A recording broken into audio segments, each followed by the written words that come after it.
What's up again, guys? Brian here at 3TR, and here's my review of Robocop. Now, obviously, this movie is a remake of the 1980s classic, and in terms of cast, this movie stars Joel Kinnaman and Gary Oldman, Samuel L. Jackson, and Michael Keaton. And the basic premise of the main plot is pretty standard if you've seen the original. Basically, you have an officer who's working on a really big case, and he gets ratted out by some dirty cops, and he ends up being badly injured. Not killed, mind you. Injured to the point where his wife has to sign off on him being accepted into a project that the OMI Corp has set up, in which they're going to put a man in a machine, hopefully to allow a certain bill to be passed so that they can start adding robotic units to patrol the streets of the United States. Since they're already testing these robots out in other countries, and apparently they're having wonderful success, they want that same amount of success here in the States, but they realize that once they put Murphy into the suit itself, it's not as efficient as a robot because the human side is holding the machine back. So they try to remove his humanity from that point. And then when he's forced to actually come to face with his wife and son as a robot, he has to then fight the control in order to find his humanity once again and become the cop that he once was, despite having these limitations. Now, I'm going to get the fundamental question out of the way that I'm sure everyone wants me to answer. Was this better than the original? No. And as a package, the original still holds up. I still think it's better slightly. This movie, in my opinion, did do a lot of elements better this time around than the original. Now, I'm going to start off with what this movie did right. I thought the action was very solid. It was much updated and far more intense. It's kind of what you would expect, kind of the difference between how older Star Trek movies worked and how newer ones work, how the action back then was a lot more subtle. These days, action is a lot more sped up. They definitely do that with Robocop.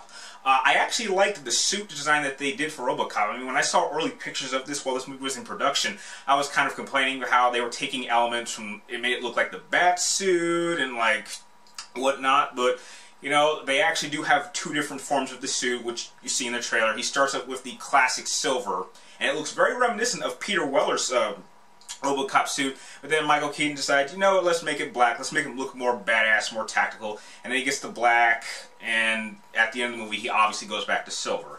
One element that they absolutely certainly changed, and I think it made it a much light-hearted storytelling for Robocop, was they added the family element.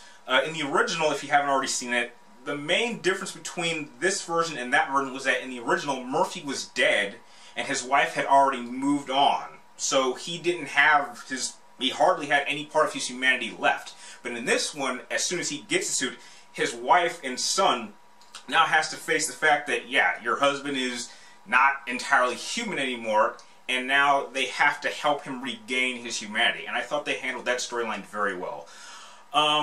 What else did they do really good? And I think the element of the political side of showing that what is better? Should we have law enforcement, which can be corrupted because they're humans, because, you know, they could be mistaken, or do we want robot units which don't feel anything at all? And I think that they did a really good job balancing out that aspect. Now, what I thought the movie did wrong was I think they spent a little bit too time kind of doing the whole training montage. I think that could have been sped up. I think they could have shaved at least a good 10-15 minutes away from this film. I wasn't too fond of the kind of secondary villain that they had, who I can't remember the guy's name, but he was Freddy Krueger in the remake, and he played as Rorschach. I wasn't too fond of his character. He was kind of just a bias to putting machines and man together. He felt like, you know, we should just use drones. I wasn't too fond of his character, but I think that was as best as that he could do.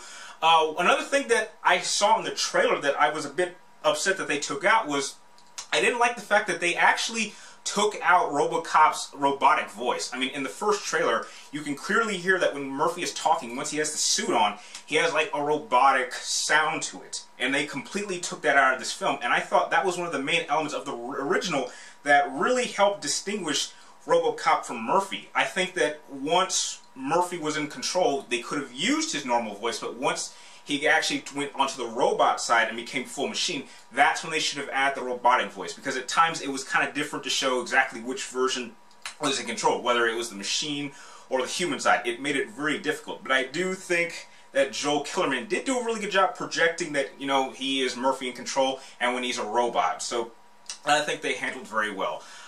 It's not a perfect movie. There are certainly some flaws, but I think it's probably one of the better remakes I've seen in a long time. And from what I've seen in the box office, it may not make all that much, but I would be more than happy if they would continue the story and make a Robocop 2, which is why if I had to give this a solid rating for Robocop the remake, I'm going to give it a B+. Give the movie a chance. There's certainly a lot of good things. I think the PG-13 rating did hold it back from being a lot better than it could have been, but I still think it's a solid watch and a good remake for what it was trying to do. If you like this movie review, feel free to like, comment down below, and please subscribe to track me in my future movie, video game reviews, and topic videos. And feel free to press one of the links in the description down below to follow me on Twitter or friend me on Facebook. And like always, thank you guys for watching. You're awesome, and I will see you next time.